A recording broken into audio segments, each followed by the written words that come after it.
अरे नहीं, बहुत अच्छा हो गया, अच्छा हो गया।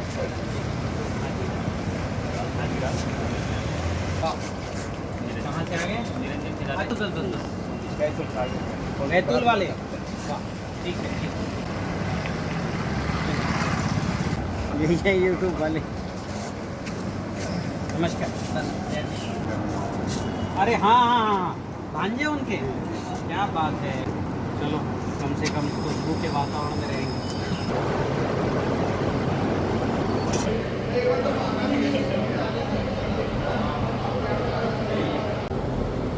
तो चलिए, आज मैं आपको पंच महाभूत कृषि बताने वाला हूँ। कौन सी कृषि? जोर से बोलो। तब भूत यानी क्या मानते हो आप लोग? ये भूत का अर्थ होता है जीव। भूत का अर्थ क्या होता है? आप क्या हो? भूत हो, भूत। ठीक है? हाँ, मैं कौन हूँ? चूहा कौन है? खरगोश, शेर, हाथी, भालू, चींटी, ये सब भूत कहलाते। संस्कृत में जीवों को भूत कहा गया है। इसलिए परिभाषा बदली है, पर नहीं बदलाएगा, क्योंकि दिमाग से बचपन से डाला गया भूत या नहीं मिलेगा भूत। हाँ कि ना? भगवान कृष्ण ने कहा अन्नात भवति भूतानि, अन्न से जीवों की उत्पत्ति होती है। अन्न से जीवों की उत्पत्ति, अन्नात भवति भूतानि। तो भगवान कृष्ण तो ये नहीं बोलेगा अन्न से इमली का भूत होता है। मेरी बात समझ में आ रही है? जोर से बोलो। भूत यानी जीव। हाँ, और जीवों के जो अधिपति है, यानी भूतों के जो अधिपति हैं, भूतों के जो मुखिया हैं, वो है भूतनाथ। कौन है? अब भूतनाथ बोलोगे तो कोई, यानी वो हम इमली के भूत के नाथ नहीं, हमारे नाथ, जो इसी धरती में रहते हैं, जिन्हें महेश कहा गया। मही यानी धरती, और ईश यानी उसके ईश्वर। तो धरती के ईश्वर कौन है? महेश, जिनको भूतनाथ, हम जैसे जीवों के नाथ। नाथ का मतलब समझ रहे हो ना? नाथ यानी मुखिया, जिनके संरक्षण में हम हैं। मेरी बात समझ में आ रही? नहीं तो पीछे वाले सब इधर आ जाओ, बैठो, गौर से समझना। मैं ऐसी खेती आपको बताने जा रहा हूँ जो आज तक दुनिया में किसी ने सोची नहीं और किसी ने की भी नहीं। मेरी खेती में जुताई, निदाई, गुड़ाई, खाद, दवाई कुछ नहीं देना है आपको, केवल नक्षत्र पर बीज बोना है। क्या करना है? हाँ, कोई जुताई नहीं करना, खरपतवार कुछ नहीं होता अपनी टेक्निक में। सारा काम ये पंच महाभूत करेंगे। कौन करेंगे? जोर से बोलो। हाँ, ये बीजों को उगाने का काम, बीजों को बढ़ाने का काम, फूलाने का काम, फूल लाने का, फल आने का काम, और फल को पकाने का सारा। 5 मैनेजर हैं इस प्रकृति में। जैसे हमारा अगर 5 तरह का काम रहे, खेती का काम, ऑटोमोबाइल्स का काम, ठीक है, एजुकेशन कॉलेज रहे, और एक हॉस्पिटल भी रहे, और एक गौशाला भी रहे, तो 5 मैनेजर रखोगे कि नहीं रखोगे? हाँ कि ना? मैनेजर रखोगे ना? तो खेती में 5 तरह के मुख्य काम है, उसके 5 मैनेजर ईश्वर ने हमारे लिए भेजे। ये मैनेजर है, और एक मैनेजर का नाम है, पहले बोलिए, भूमि। जोर से बोलो। भूमि।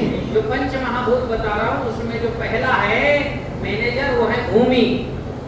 दूसरा गगन, तीसरा वायु, चौथा अग्नि, और 5वां नीर। ठीक है? पहला कौन है? जोर से बोलो। हाँ, दूसरा, तीसरा वायु, चौथा, 5वां भूमि का भा, गगन का गा, वायु का वा, अग्नि का आ, और नीर का ना। क्या बन गया? क्या बना? तो हमारे जो मैनेजर हैं, जो पूरी धरती को बना रहे हैं, उसको भोजन दे रहे हैं, उन मैनेजरों का नाम क्या है? शॉर्ट में क्या नाम है? भगवान। तो आपकी खेती में ये भगवान काम करेंगे, बीज को उगाने का, उसको प्रॉपर बढ़ाने का, उसको फूल लाने का, फल लाने का, और फल को पकाने का, 5 काम करेंगे। सुरक्षा भी करेंगे पूरे समय, बीज से लेके फल के पत्ते तक का। हमसे गलती हुई कि हमने अपने कंधे में ले लिया काम सारा। आपने देखा होगा हम खेत में खाद डालते, जोतते हैं, खाद डालते हैं, दवा भी डालते, फिर भी हमारा पौधा मरता रहता है। और मेड़ पे लग गया धोखे से, गेहूं का दाना गिर गया, ठीक है, एक जो है कोई जो है बीज गिर गया, वो बराबर उगता है कि नहीं उगता है बिना जोते? कन से निकलते हैं गेहूं में, देखा होगा आपने, कन से निकलते कि नहीं निकलते? वहां यूरिया डालते हो क्या? फिर भी उसमें पत्ते हरे रहते ना, दाना आता है कि नहीं आता? आता है। और खेत से बढ़िया आता है, क्योंकि वहां पंच महाभूत काम कर रहे हैं और खेत में आप कर रहे हो, इसलिए गड़बड़ है। मेरी बात कुछ समझ में आ रही है? आ रही है? हाँ। तो अभी अगर आपने मेरी आज दिन भर आपको बताऊंगा, मेरी सारी बात को मानोगे तो आपको केवल बीज नक्षत्र पर बीज बोना और फसल ही काटने जाना है। मेरी टेक्निक में सिंचाई की भी जरूरत नहीं, कुछ नहीं, सिंचाई भी नहीं, खरपतवार भी नहीं आएंगे, जोताई भी नहीं, कोई जब खरपतवार नहीं तो निनाई कहेगी। जब बारिश होगी तो 2 इंच मिट्टी ऊपर उड़ जाएगी अपने आप, 2 इंच। 2 इंच यानी समझ रहे कितना होता है? और जड़ कितनी जगह में, गेहूं की जड़ कितने में रहती है? 2 इंच में रहती है कि नीचे जाती है 4 इंच में? 2 इंच में धान की जड़, 2 इंच में चना की जड़, मूंग की जड़, मक्के की जड़। बताओ, जो गहरा जाता है वो ब्राउन जड़ है, जो भोजन लेता है वो ऊपर ही रहती है।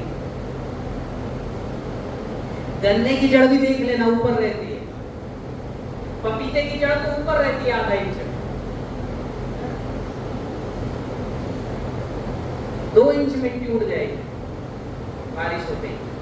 आपने देखा होगा तालाब में कीचड़ हम बचाते हैं क्या? तालाब में नहीं ना, और वहां मिट्टी खड़ी रहती है, और जब बारिश होती है और 4 दिन पानी भर गया तो 2 इंच की जो है वहां पापन बन जाती है, बिना कीचड़ मचा, बड़ी अच्छी कीचड़ मचती है।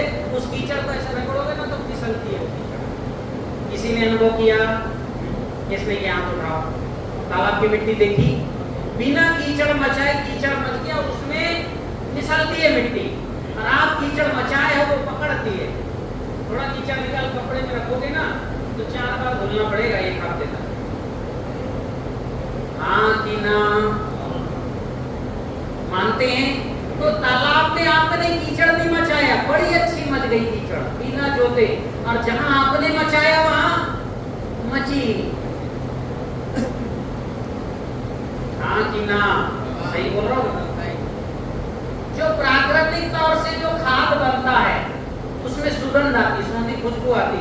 किसी पेड़ के नीचे जाओ, वहां की जो है ना पत्ते वत्ते उठाओ और खुशबू आएगी। और आप जो खाद बनाते हो आपके घर में, चाहे वो रूढ़ी का गोबर का खाद हो, रूढ़ी का खाद हो, कुछ भी खाद हो, उसको नाक के पास रखो, दुर्गंध आती है।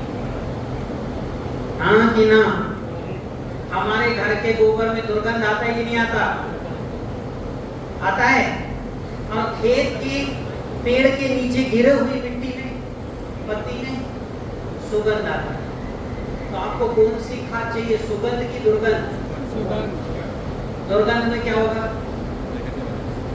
फंगस पलेगा, वायरस पलेगा, कीट पलेंगे, फिर इस गोबर को खाने दीमक आएगा, दीमक को खाने छिपकली आएगी, छिपकली को खाने सांप आएगा, सांप को जो है दीमक को खाने छिपकली आई, छिपकली को खाने के लिए बिच्छू के गए आए।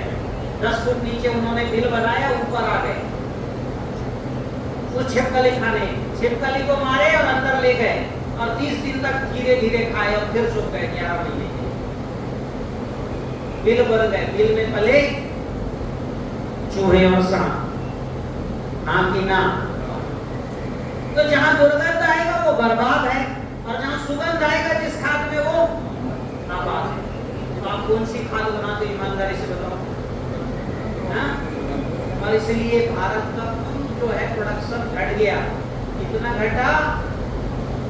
मेरे परदादा ग्राम सेवक थे नारायण देव जी, वो बताते थे हमें कि बोले मेरे पिताजी जिंदगी भर खेती किए, लंबी चौड़ी खेती, हम अपने गांव के जमींदार रहे, तो गाय और 4 घोड़े थे।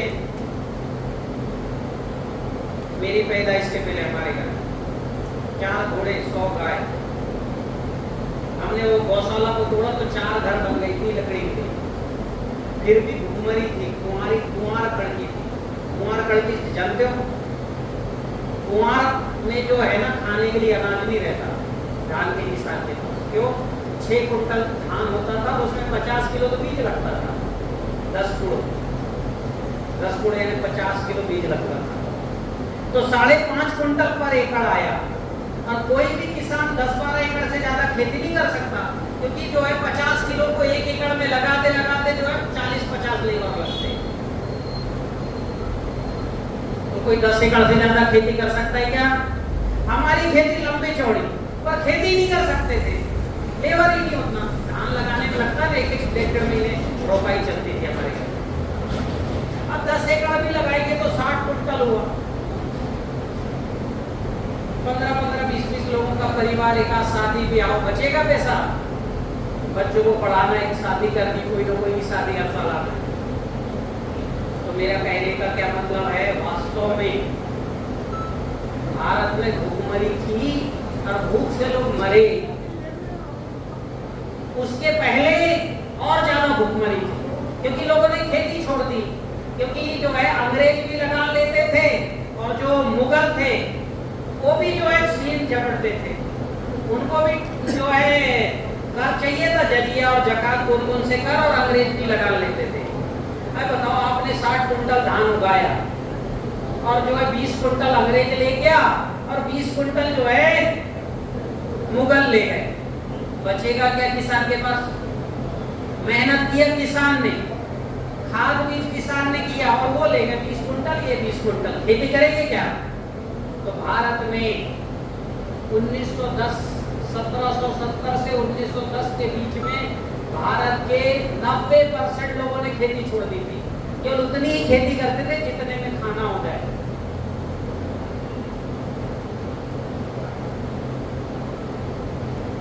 तो भारत में एक तो अज्ञानता के कारण भूखमरी आई, फिर गुलामी के कारण भूखमरी थी। उसके पहले भी बड़ी दिक्कत हुई, लेकिन 1250 के ईस्वी 1250 में भारत में राजा हर्षवर्धन के समय, विक्रमादित्य के समय में 40 क्विंटल प्रति एकड़ धान होता था। ये मैं नहीं कह रहा हूँ, ये मेगास्थनीज ने अपनी पुस्तक में लिखा है। 35 क्विंटल होता था केरला के आसपास, 40 क्विंटल होता था पटना के आसपास।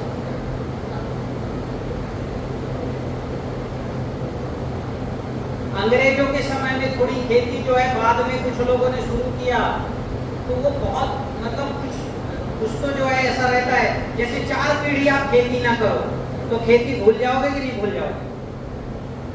तो हमने भूली भुलाई खेती की और हम जो मूल हमारी खेती है उसको छोड़ दिए।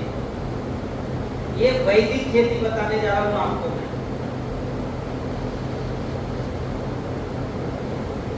हमारे अभी जो है आपको जो पद्धति बताने जा रहा हूँ ये मूल वैदिक खेती है। वैदिक यानी वेद लिखे नहीं गए, ये वेद जो है प्रकृति के नियम है। जैसे हवा ऐसे ऐसे बहती है, इसको लिखने की जरूरत है क्या?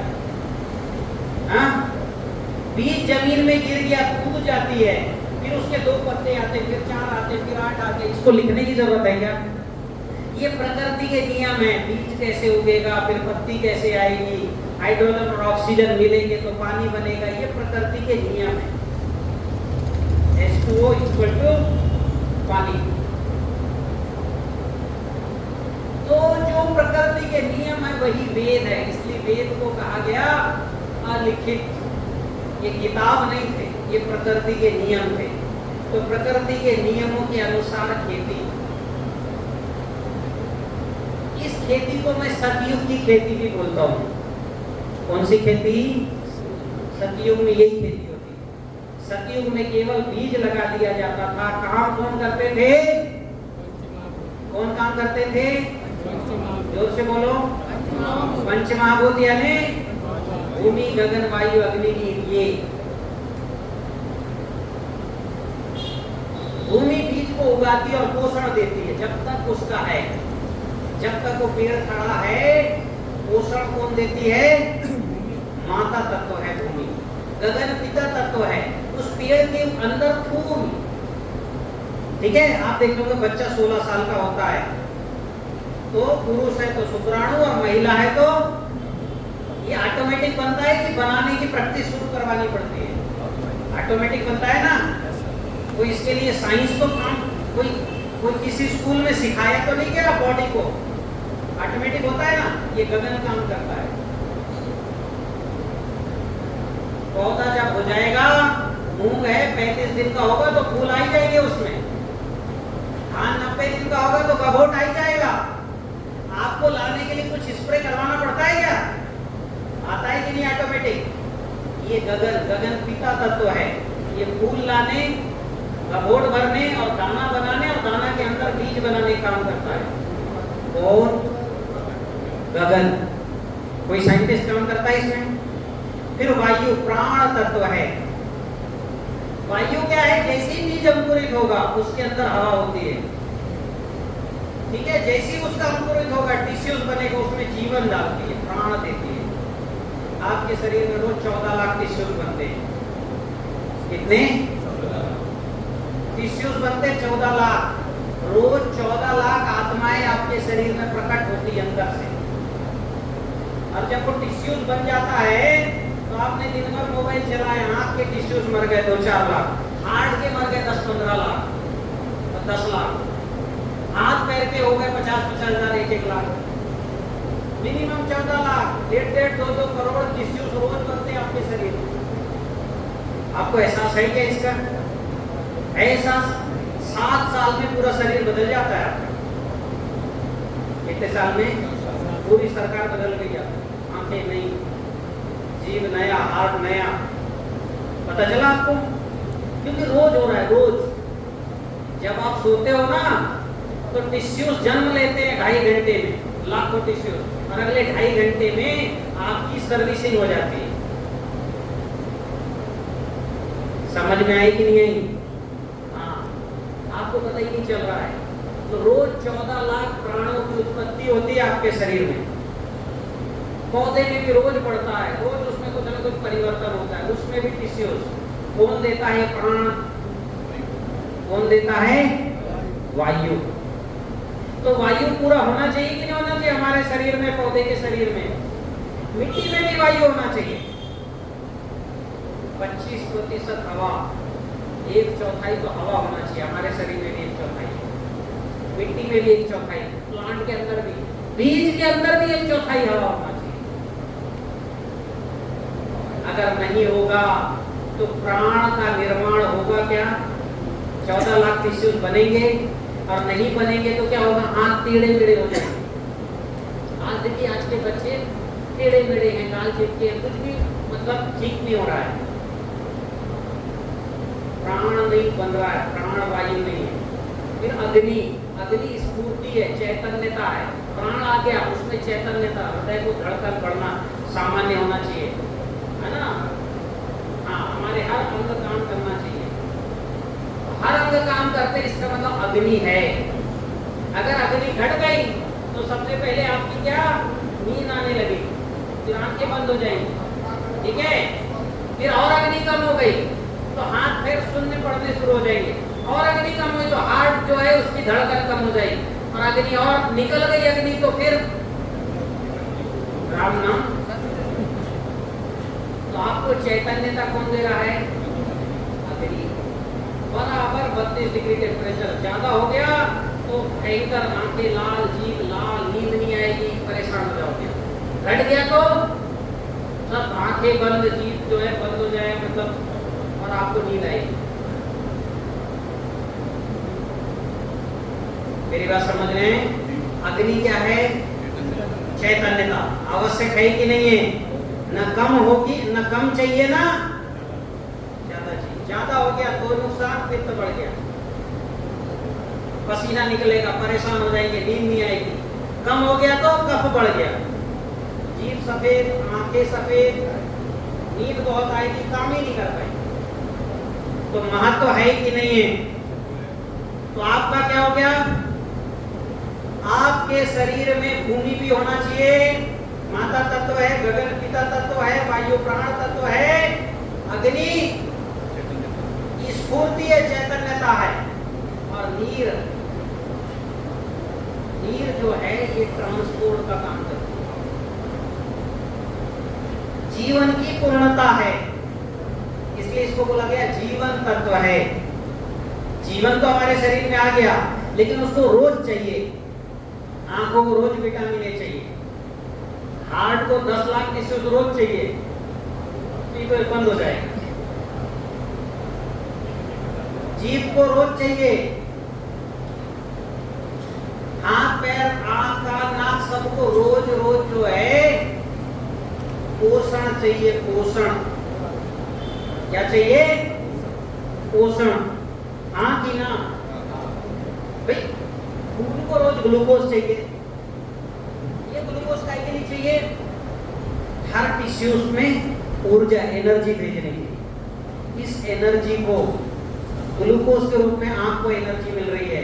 मैं बोल रहा हूँ, जीभ एनर्जी ले रहा है, आप सुन रहे हो तो ये भेजा एनर्जी आपका खा रहा है।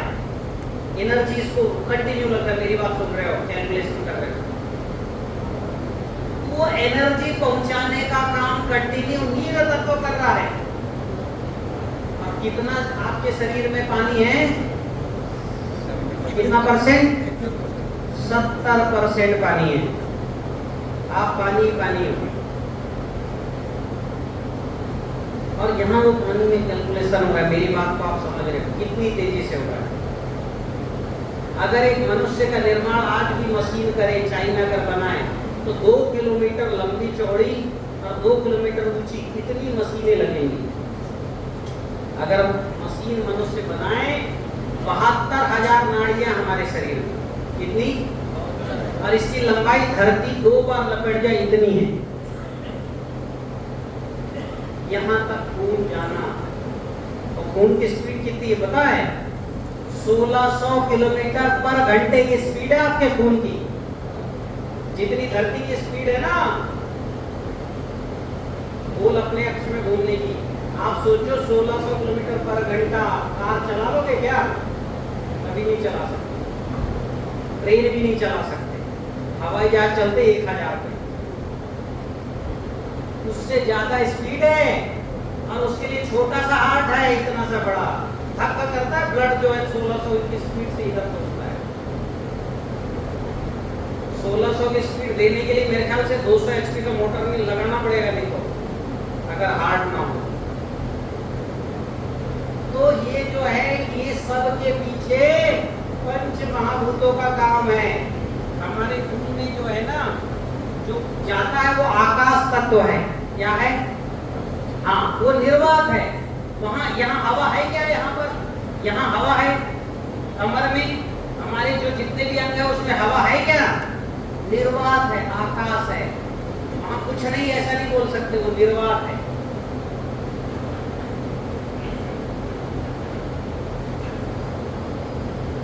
वहां पर जैसे धक्का करता है ब्लड यहाँ पहुंच जाता है, क्योंकि वहां निर्वात, केवल खून को आने जाने की परमिशन है। हवा को आने जाने की परमिशन है क्या? धमनियों में। पानी को है क्या? किसको है? केवल खून को।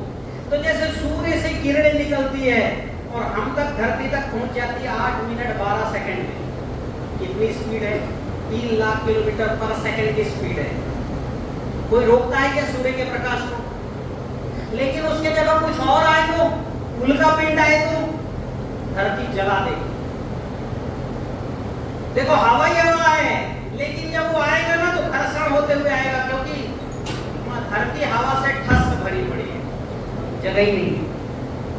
केवल यहाँ फोटान कण को आने की इजाजत है, बाकी किसी को नहीं है।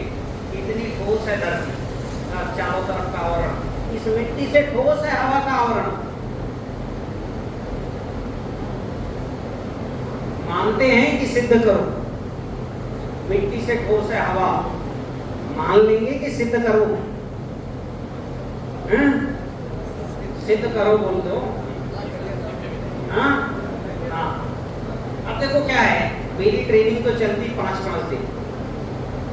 जितना अंदर घुसोगे आपको भी आनंद आएगा, पर टाइम की एक मर्यादा है, यहाँ ज्यादा देर बैठ नहीं सकते। ठीक है? हाँ, इसलिए मैं बहुत से टॉपिक छोड़ के आपको बताते जा रहा हूँ। ये उदाहरण आपको बताता हूँ। आप देखिए, एक जो है ग्लास, खाली ग्लास लीजिए, बाल्टी में पानी लीजिए, ग्लास को उल्टा करके अंदर दबाइए। जब तक पानी है ग्लास में, पानी घुसेगा क्या उसके अंदर? पानी घुसेगा क्या? एक बूंद हवा निकलेगी, एक बूंद पानी जाएगा, हाँ कि ना? इसका मतलब हवा ज्यादा ठोस है। किससे? अगर हवा से पतली होता, पानी पतला होता तो अंदर घुसता कि नहीं घुसता? हाँ कि ना? एक दूसरा उदाहरण, वो जो है जेसीबी में प्रेशर मशीन आता है, एक होता है लिक्विड और एक होता है एयर प्रेशर। कौन सा ज्यादा पावरफुल होता है? Air pressure. Oil pressure powerful नहीं होता। इसका मतलब हवा ज्यादा ठोस है, उसके अंदर कुछ नहीं घुस सकता,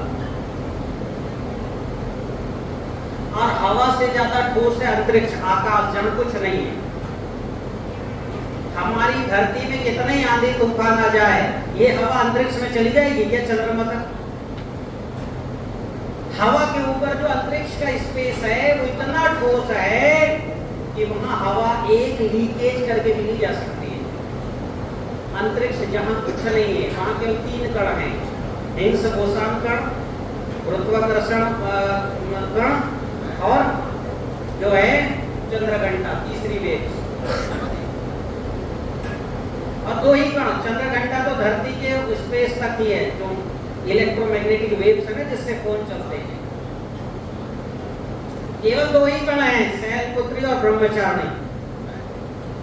हिग्स बोसॉन कण और ग्रेविटेशनल फोर्स, केवल 2 ही कण हैं अंतरिक्ष में।